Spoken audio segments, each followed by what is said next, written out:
Hi, everybody. Welcome to English Digest. I'm Stephanie. I'm Tom. Hey, it's our day 3 of our literature unit. And this particular book has been made into a movie several times. And my reference as we teach this is thinking back to the film I saw last year. Now, if you don't want to hear what happens at the end, you might want to stop listening the last couple sentences. In day 3, we're going to go ahead and solve the mystery. And it's pretty convoluted, complicated, you could say. So it's taking us 3 days to unveil or reveal the plot in total, in full, because it's quite complex. And that's what Agatha Christie was known for. People were amazed that this kind of elderly woman, and she looked old when she was in her 40s, I thought. This elderly woman had such a devious and criminal mind that she could come up with such amazing plots and books. And everyone that I've seen, they're usually really pretty evil people involved. But we're going to go ahead and finish up on this plot. Now, Tom, did you ever read this book when you were in school? No, I read a couple of Agatha Christie books when I was younger, and I don't really remember them. Maybe I could be inspired to start reading her books again. I used to like mysteries when I was younger, but I haven't really read a mystery in a long time, or a detective novel or whatever. But maybe this book would be a good read, or some of her other stuff. But in any case, this book involves people getting murdered left and right. We've got 3 people who were murdered. So, we've got these murders for Hercule Poirot to figure out. So let's figure out how he puts this together, how he figures this all out, and we'll summarize the final portion of our work of literature, Death on the Nile. So please listen now as we read the third part. The mysterious deaths puzzle everyone. But Poirot utilizes his little gray cells, his nickname for his brain. He eliminates the misleading information and arrives at a solution. Simon and Jacqueline schemed to murder Lynette together. The pair are still lovers, and they plotted to kill Lynette so Simon could inherit her fortune. Jacqueline devised the cunning plan. She would appear to shoot Simon, and he would order her out of the room, giving them both an alibi. In fact, she deliberately missed Simon with her shot, which hit a table, and Simon used his handkerchief and the red ink to simulate blood. While Simon was alone and seemingly wounded, he slipped away and killed Lynette. He then returned to the room and shot himself in the leg, using the shawl to hide the sound of the gun. He changed the gun cartridge so it seemed only 2 shots had been fired, and then threw the gun, shawl, and ink-stained handkerchief overboard. Later, when Louise blackmailed them, Jacqueline stabbed her. Simon also spoke loudly to alert Jacqueline to the fact that their secret was in danger. So she used Pennington's gun to shoot the passenger that would expose them before hiding in her cabin.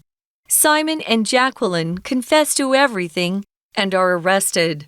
However, as the Karnak arrives at its destination, Jacqueline shoots Simon before committing suicide. This means they both avoid being executed as criminals. Poirot reveals that he knew Jacqueline still had a gun. He did nothing to prevent her actions, as he still had sympathy for Jacqueline. It was her deep, though twisted love for Simon that led to the crime and its tragic aftermath, and he feels sorry for anyone who, in his words, cares too much. Okay, everybody, it's time for us to summarize today's article, at least our article which is about the book Death on the Nile, and we sort of wrap things up here.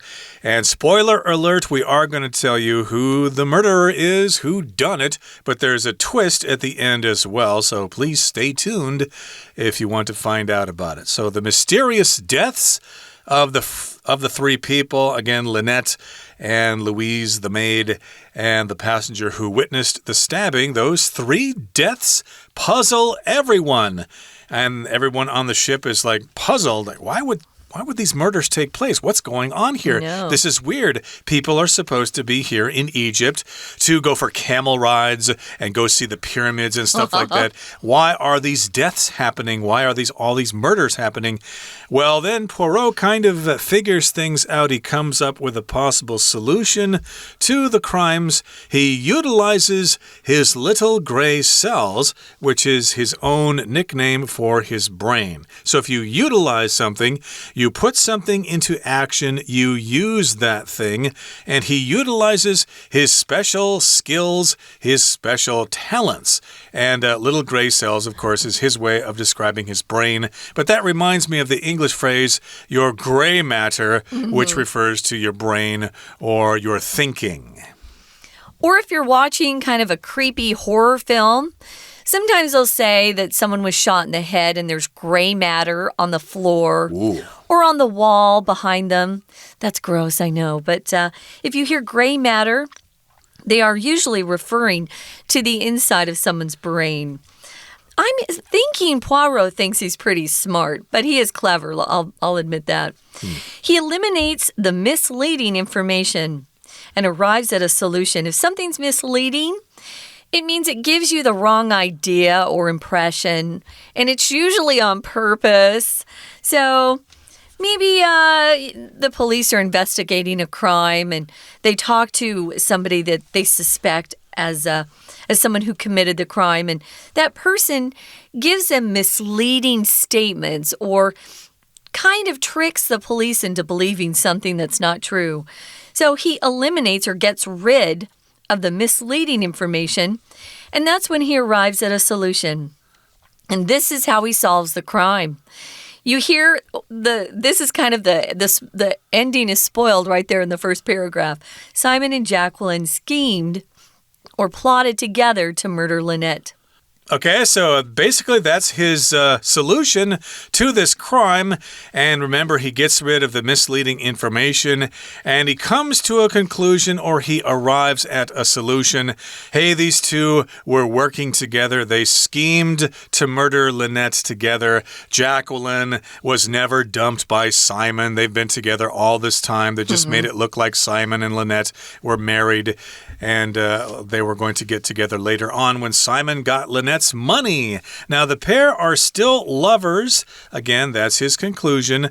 And we're talking about Simon and Jacqueline. They're still lovers, and they plotted to kill Lynette so Simon could inherit her fortune. So here we've got the word plot, and it's being used as a verb to plot to do something, which means they have this scheme or this idea, and it's usually something secret, and it's usually something bad or illegal. So they plotted to kill Lynette. They planned this. They had this scheme, this evil plan to kill Lynette, and then Simon would get all her money. And if you get money or property or whatever from someone after they die, we say you inherit that. You might inherit your parents' house, for example, after they pass away. That's right. So if you inherit something, maybe someone in your family does pass away, maybe an aunt leaves you her house or her savings, or maybe just something that means a lot to you. My great-grandmother passed her cookie jar down through her daughters, and I ended up with my great-grandmother's cookie jar, which isn't probably worth a lot of money, but it means a lot to me. So it has sentimental value. Oh, yeah. So you can inherit different things. Maybe you inherited your dad's athletic skill, or maybe you inherited your mom's hair. So Jacqueline devised or came up with the cunning plan. Cunning, when I see this word cunning, I usually think of someone that's very smart, but also a little bit dishonest and evil sometimes even. Because if you're cunning, you're usually trying to trick someone out of something or get them to believe something that's not true. Well, she's pretty smart. She was pretty cunning. It wasn't Simon who came up with the plan, which was quite complicated, I think. It was Jacqueline, and she said, hey, I'm going to make it look like I shoot you, Simon, and then you tell me to get out of the room, and it's going to give them both an alibi. Remember, an alibi is when you have a reason why it could not possibly have been you who committed a crime because you were somewhere else or with some other person, and they can provide witness for you. Right, so we're using the word would here in different situations. She would appear to shoot him. He would appear to order her out of the room. That's because Hercule Poirot is announcing his conclusion, and it's kind of conditional here. That's his suggested motive or his suggested conclusion about the crime here. And so, yes, he would order her out of the room, get out, and they'd both have an explanation or an alibi. So, therefore, they would be innocent and they'd get away with this crime. In fact, she deliberately missed Simon with her shot, which hit a table. And then Simon used his handkerchief and the red ink to simulate blood. Now, if you do something deliberately, you do it on purpose. You mean to do that thing. So sometimes things happen by accident, but sometimes they don't happen by accident. Sometimes people do things and they meant to do it. So, yes, she deliberately did not shoot him. She shot the table, or she shot something else, and the shot hit the table, and then Simon wanted to make it look like he got shot, so he took his handkerchief, he poured some red ink into that handkerchief in order to simulate blood. If you simulate something, you kind of pretend or make it appear that it's there when it really isn't. It's something else. It's kind of deceptive. Yeah, if you've ever used a VR game or a VR machine, it simulates reality or real life, but it's not. So you can simulate or pretend something is actually happening when it isn't. Of course, the movies simulate real life. The movies are fake too. So you can simulate a lot of things. Well, they were trying to simulate blood with that red ink. While Simon was alone and seemingly wounded, seemingly just means he appears to be wounded, but he's not. He was never shot. He slipped away and killed Lynette himself. Yeah, interesting. He would kill his own wife. Obviously, he wasn't very attached to Lynette. He was only attached to Lynette's money. So if you slip away, it means you leave a place without a lot of people noticing. Maybe you've gone to a party before and you're there for a while and you think, wow, it's boring here. It's boring. I want to go home or I want to do something else. So you slip away. So you leave without a lot of people noticing you. You do it without attracting attention to yourself. Okay, we'll continue with our summary of today's lesson in just a couple of seconds, but let's take a time out right now. Let's slip away and listen to our Chinese teacher. 听众朋友大家好，我们今天进入到尼罗河谋杀案的第3天了。因为在这个尼罗河的这个所谓的蜜月旅行啊，其实发生了好几起的离奇的命案，包括 Lynette 的死亡，这个他的女仆 Louis 的死亡，然后 Simon 自己本身也中枪了，那 Jacqueline 又有 alibi， 那到底是谁杀了谁呢？其实侦探之所以厉害啊，就是因为他很能够把一些细节做一些连结。所以 Jacqueline 他到底是不是真正的凶手呢？很有可能，因为我们第一段最后一句就告诉我们答案了。这个白罗侦探啊，其实他下了一个结论，是 Simon 跟 Jacqueline 一起计划谋杀 Lynette。好，到底发生什么事呢？我们来看一下第2段。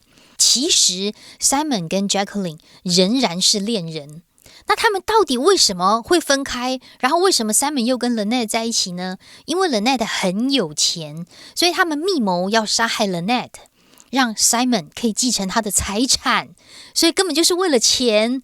好，那 Jacqueline 呢，他就设计了一个很狡猾的一个计划。什么计划呢？就是他看起来好像是开枪射中 Simon， 然后 Simon 叫他滚出房间，所以变成2个人呢都有 alibi， 都有不在场的证明。我们来看一下第二段第二句这个地方，其实它是个分词构句哦。我们先看一下第二句，感觉上有点长哦。第二句的主词 Jacqueline devised 设计了一个狡猾的计划，破折号之后先说明这个计划是什么。那破折号之后其实陆陆续续出现了几个动词。第一个动词呢就是 she would appear， 它会出现射杀 Simon。逗点之后呢 he would order， 那 Simon 就会命令他出房间。那么 Simon 命令他出房间的这件事情的同时，就是给他们两个不在场证明。所以逗点之后的 giving 其实原来还原是 and give， 言下之意就是 Simon 命令 Jacqueline 出房间的这件事 and give， 同时就给了他们不在场证明。所以这是一个第二句的分词构句，但是事实上呢 Jacqueline 根本就没有射中 Simon， 他是射中一张桌子。那 Simon 呢就用他的手帕还有红墨水伪造出有血迹，然后当 Simon 自己待在房间好像感觉受伤的时候，他就趁机开溜把 Lynette 射杀了。 We're going to take a quick break. Stay tuned. We'll be right back.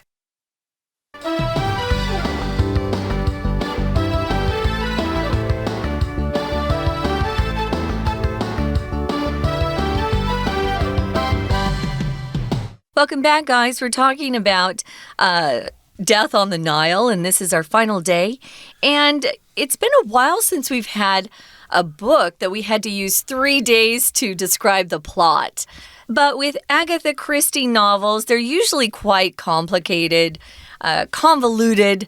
The plot is hard to follow if you're just starting out, but they're always interesting, and I never guess who the guilty person is.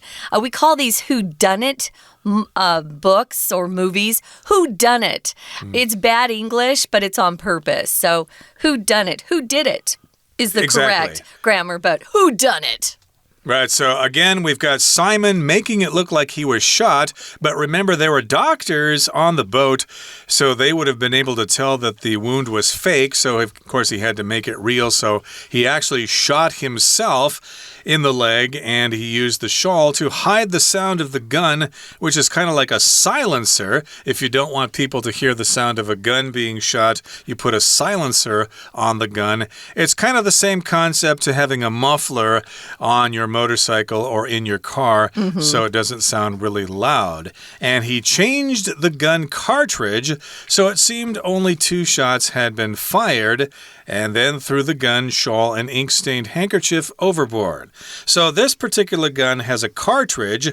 Some guns you have to load the bullets one by one if it's a revolver, but I guess this one uses a cartridge. You just kind of slap it into the bottom of the gun, and therefore you get a certain number of shots, and he made it look like the cartridge was missing 2 shots, and that, of course, was to mislead the detectives. Yeah, it sounds like they really thought through all of this stuff quite well before they started unveiling or rolling out their plot. So he then returned to his room. He shot himself in the leg, as Tom said, and he used that shawl to hide the sound of the gun.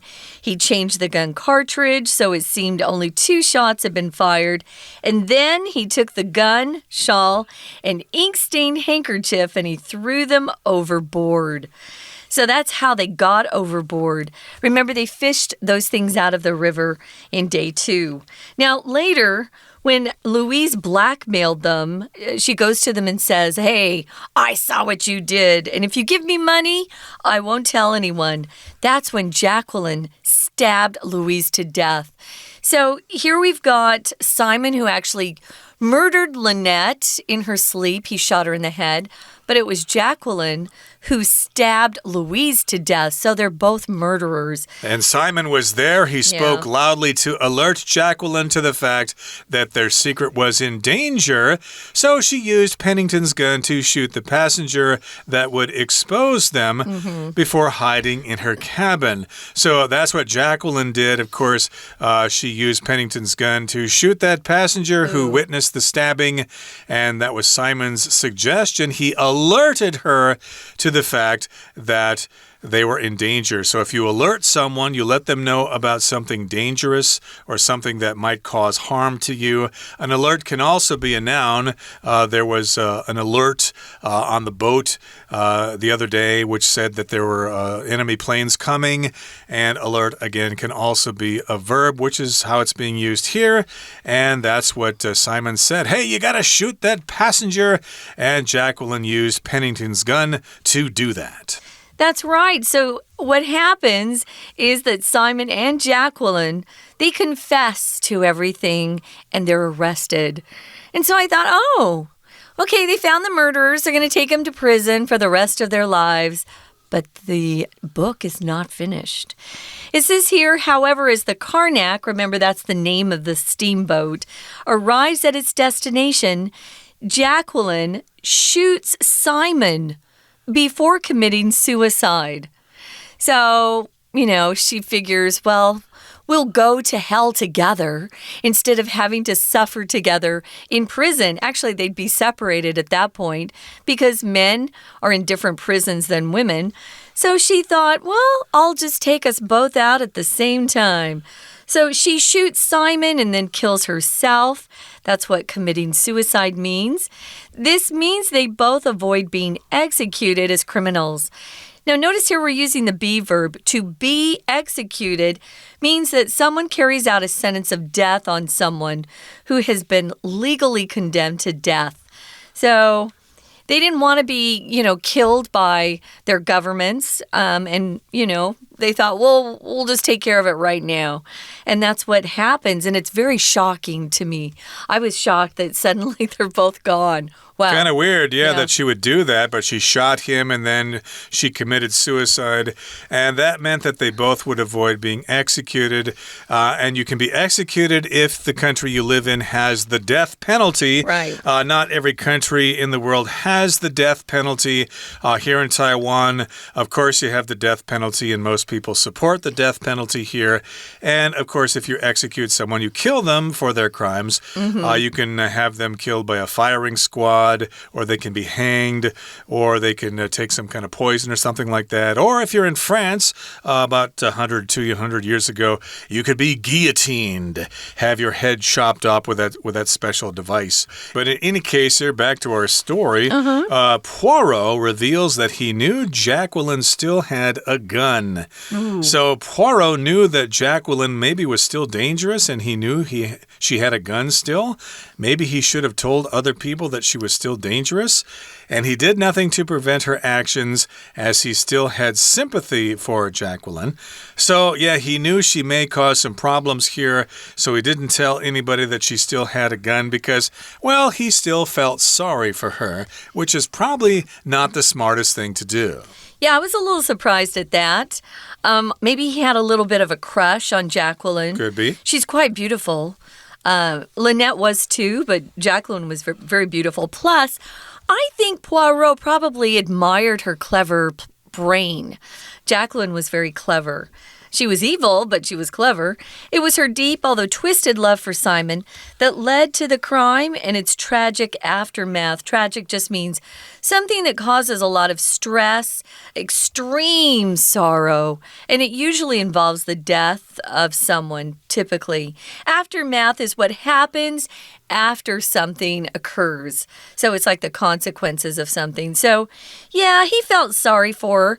I'm thinking maybe Mr. Poirot maybe fell in love with someone he couldn't have at one point in his life. Could be. So he kind of, was sympathetic to Jacqueline.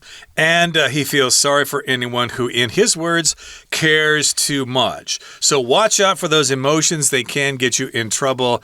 And there's our summary of Death on the Nile. Even though you know the ending now, who knows, you might still enjoy reading the novel anyway.